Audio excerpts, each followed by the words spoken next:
একটা মেয়েকে আল্লাহ পাক সৃষ্টি করেছেন কি জন্যে? যাতে সে ইসমাইল আলাইহিস সালামের মতো সন্তান জন্ম দিতে পারে। এই বাইকের পিছনে ঘোরা মেয়েটা কি আপনাকে এরকম সন্তান দিতে পারবে? আপনি তো বোকা। আপনি মনে করছেন যে অল্প সময়ের জন্য আমি তাকে নিয়ে একটু মজা করি।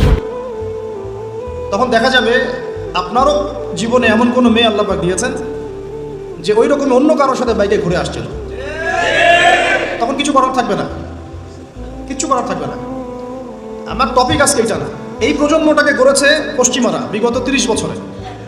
কত বছরে? এখন যে এডুকেশন সিস্টেমটা চলছে, এটা যদি এভাবেই চলতে থাকে, আপনি আর 20 বছর পরে এমন একটা প্রজন্ম পাবেন যাদেরকে যদি আপনি, আমি চ্যালেঞ্জ করতেছি, যাদেরকে যদি আপনি নতুন করে কোনো মুক্তিযুদ্ধে পাঠান, গুলি খেয়ে ফেরত আসবে, একটাকে মারতেও পারবে না। না দেশের প্রতি কোনো মহব্বত আছে, না উম্মার প্রতি কোনো মহব্বত আছে। না দেশের জন্য কিছু করতে পারবে, না জাতির জন্য, না উম্মার জন্য। সবচেয়ে বড় স্তর হচ্ছে উম্মার জন্য। সবচেয়ে বড় স্তর কি? উম্মার জন্য, যে পুরো মুসলিম উম্মা একটা জাতি, আমি এমন একজন বড় নেতা হব যে পুরো মুসলিম উম্মার জন্য কাজ করব। এই যে চেতনা, এই জাজবা, পরিশ্রম, অধ্যাবসায়, একটা ভিশন, একটা প্যারেন্টিং, একটা কনস্ট্রাকটিভ সিলেবাসে পড়াশোনা করা, তারবিয়াত, প্রশিক্ষণ, এর ধার কাছেও নাই জানে। আমরা ঢাকায় দেখি মানুষ খালি খাচ্ছে আর খাচ্ছে, সবাই বসে খায়। ফাস্টফুডের দোকান হাজার হাজার হাজার হাজার, সবাই মেয়ে ছেলে একসাথে বসে খায়, চটপটি, ফুচকা, বার্গার, পিৎজা, খাওয়াই যাবে ওদের কাছে। রাস্তায় ফুটপাতে পাটি বিছায় বসে খাওয়া দাওয়া করতেছে, সবাই খাচ্ছে, গল্প গুজব করছে, গোল গোল হয়ে বসে বসে মোবাইলে কি জানে করতেছে, গোল হয়ে 10 জন বসে আছে একসাথে। যেই মুহূর্তে ধরেন যে মুসলিম উম্মার একটা অঞ্চলে একটা বোমার আঘাতে 500 জন শিশুকে হত্যা করা হয়, ওই মুহূর্তে বসে সে হাসাহাসি করতেছে। ওই মুহূর্তেও তার কোনো ফিকির নাই, নামাজের সেজদায় একটু দোয়া করব, আমি আল্লাহর দিকে ফিরে আসি। ওগুলো অনেক দূরের কথা, বাদ দেন। শুধু এতটুকু ফিকির, আচ্ছা আমি দুনিয়াতে আছি কেন, আমি দুনিয়াতে এসেছি কেন? এক সময় তো আমি ছিলাম না, আবার এক সময় আমি থাকবও না। কেউ এসে চিরস্থায়ী হতে পারে নাই, তো আমরাও পারবো না। তো আল্লাহ পাক আমাদেরকে সৃষ্টিটা করলেন কেন? আমার কাছে আমার রব কি চান? আমি যদি না থাকতাম তাহলে আমার পরিবার চলতো কিনা, আমার সমাজটা চলতো কিনা, আমার শিক্ষা ব্যবস্থাটা চলতো কিনা, আমার দেশটা চলতো কিনা, এই বিশ্বের ঘূর্ণন চলতো কিনা, আর্নিক গতি চলতো কিনা, থেমে যেত? উত্তর না। আমি না থাকলে আর্নিক গতি থামতো না। আমি না থাকলে কি আমার পরিবার থেমে থাকতো না, আমার সমাজ থেমে থাকতো না, এই মসজিদ থেমে থাকতো না, এই রাজনীতি থেমে থাকতো না, অর্থনীতি থেমে থাকতো না, দেশও থেমে থাকতো না, উম্মাও থেমে থাকতো না। তাহলে আল্লাহ পাক আমাকে কেন সৃষ্টি করলেন? আমার কি রোল আছে এখানে, আমার কি ভূমিকা? এই এতটুকু চিন্তা করার মতো আমাদের জেনারেশন আমরা পাচ্ছি না। আপনারা ফোন বের করে ছবি তুলতেছেন, ভাবেন এগুলো নিয়ে। আমাকে দিয়ে কি করবেন? আমাদের তো কিচ্ছু করার নাই এই কথাগুলো বলা ছাড়া। এই কথাগুলো বলা বা সচেতনতা তৈরি করা ছাড়া আমাদের হাতে কিছুই করার নাই। Not at all. আপনাদের মধ্য থেকে জেনারেশন তৈরি করতে হবে, আপনাদের মধ্য থেকে আলেম, আপনাদের মধ্য থেকে কারি, হাফেজ, দাঈল আল্লাহ এবং উম্মার নেতৃত্ব প্রদানকারী জেনারেশন তৈরি করতে হবে। এইসব চেয়ারে বসে কয়জন? সারা বাংলাদেশে হয়তো 50 জন, 100 জন। এই 100টা মানুষ ইউনাইটেড না, তারাও বিক্ষিপ্ত। 16 কোটি মুসলিমের দেশ বলছেন, 16,000 দলে বিভক্ত। এর মধ্যে সবচেয়ে বিশুদ্ধ যেটাকে আমরা মনে করি, সেখানেও দেখবেন যে আরও 10টা-20টা দল হয়ে বসে আছে। এর বাইরে গিয়ে আবার যারা বললো না তারা বিশুদ্ধ নয়, আমরাই সবচেয়ে বিশুদ্ধ, ওদের মধ্যেও 10টা দল হয়ে গেল। না তারা ইউনাইটেড, না তারা মানে আমরা, না আমরা ইউনাইটেড, আর না আমাদের কোনো আমিরুল মুমিনিন আছে যিনি সবাইকে একটা জায়গায় নিয়ে দিনের কিছু খেদমত নেবেন, আসসামু ওয়া তাআ থাকবে, শুনলাম মানলাম আনুগত্য করলাম, এমন থাকবে? নাই। না কোনো ইকোনমিক বেস, না কোনো স্বতন্ত্র মিডিয়া, না স্বতন্ত্র প্রযুক্তি, না কোনো স্বতন্ত্র মানে পলিটিক্যাল প্ল্যাটফর্ম, কিছু না। অনেকেই দৌড়াচ্ছেন পশ্চিমাদের তন্ত্রমন্ত্রের পিছনে, এইটাও নেক্সট স্রোতে ধোকা খাচ্ছেন। আমি আমার কথা স্পষ্ট করে বলে দিলাম, এটাও নেক্সট স্রোতে ধোকা খাচ্ছেন।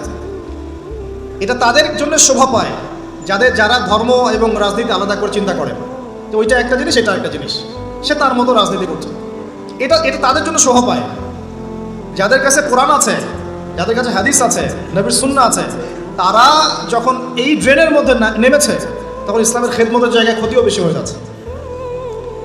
কোনো সময় কিছু বেনিফিট হয়তো আপনি পাচ্ছেন, মনে করছেন এই অল্প অল্প বেনিফিটে হয়তো অনেক কিছু হয়ে যাবে, ভুল ধারণা। একটাই উপায়, একটাই মানহাজ, একটাই পথ পদ্ধতি, নবী সাল্লাল্লাহু আলাইহি ওয়াসাল্লামের সিরাত।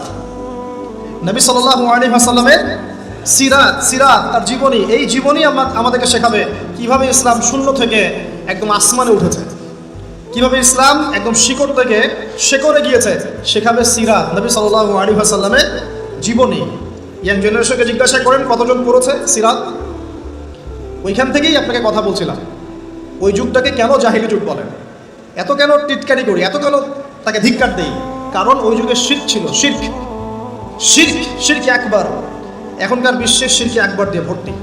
কোন কোন সেক্টরে বলছিলাম, এডুকেশনে আছে শিরক, ইকোনমিক্সেও শিরক আছে। এটা বোঝার জন্যে অনলাইনের ব্রাদার সিস্টার্সরা আপনাকে হেদায়েত দিতে পারবে না।